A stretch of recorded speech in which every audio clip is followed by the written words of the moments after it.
পরিরাজ্যের এক পরী আমাকে বাগান থেকে তুলে তার পরিরাজ্যে নিয়ে যেতে চেয়েছিল। কিন্তু চারা গাছটিকে আমি বাড়ির উঠোনের এক কর্নারে লাগিয়ে দিব। পার্কে থাকলে হ্যাঁ, কোনো সমস্যা নেই, তোমরা এই টাকা নিতে পারবে। এটা সম্পূর্ণ হালাল টাকা, কোনো হারাম উপার্জন নয়।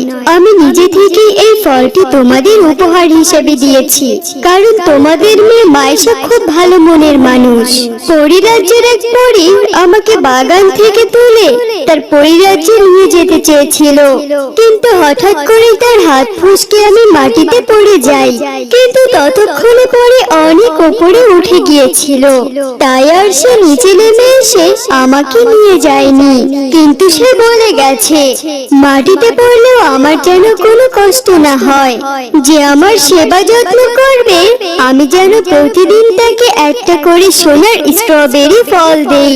আমি রাস্তার মধ্যে বেশ কিছুদিন পড়েছিলাম, কিন্তু কেউই আমাকে তুলে নিয়ে গিয়ে রোপণ করেনি। আর কদিন ওখানে থাকলে হয়তোবা আমি মরেই যেতাম। অবশেষে মাইশা আমাকে নিয়ে এসেছে আর আমার সেবা যত্ন করেছে, তাই এই উপহার পাওয়ার যোগ্য একমাত্র মাইশাই। তবে হ্যাঁ, তোমরা এই সোনার স্ট্রবেরি ফল বিক্রি করে যে টাকা পাবে সে টাকা তোমরা একা খরচ করবে না, তোমাদের গ্রামের সকল গরিব দুঃখী মানুষের মধ্যে বিলি করে দিবে। আচ্ছা ঠিক আছে জাদুর স্ট্রবেরি গাছ, তুমি যেমনটা বলবে আমরা তেমনটাই করব। এ গ্রামের কোনো গরিব মানুষের যাতে কষ্ট না হয় আমরা সেই ব্যবস্থাই করব।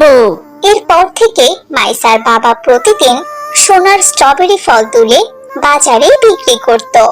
আর স্ট্রবেরি ফল বিক্রি করে যে টাকা পেত সেই টাকাতেই তারা তাদের গ্রামের গরিব মানুষদের সাহায্য করত।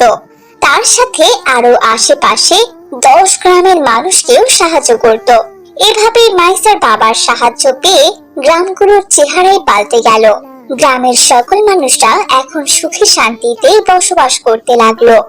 একদিন ফাতেমা আর তার 2 বন্ধু, চলো তো আম্মু, এসব ভিখারিদের সাথে কথা বলে লাভ নেই, আমার ক্ষুধা পেয়েছে, আমায় একটু নুডলস বানিয়ে দাও। আয়, শুনেছিস আমার মেয়ের কথা? একটি বলল, দেখো ফাতেমা, আমার মনে হচ্ছে মেয়েটি এতিম, ওর মা মারা গিয়েছে, তারপর নিশ্চয় ওর বাবা এই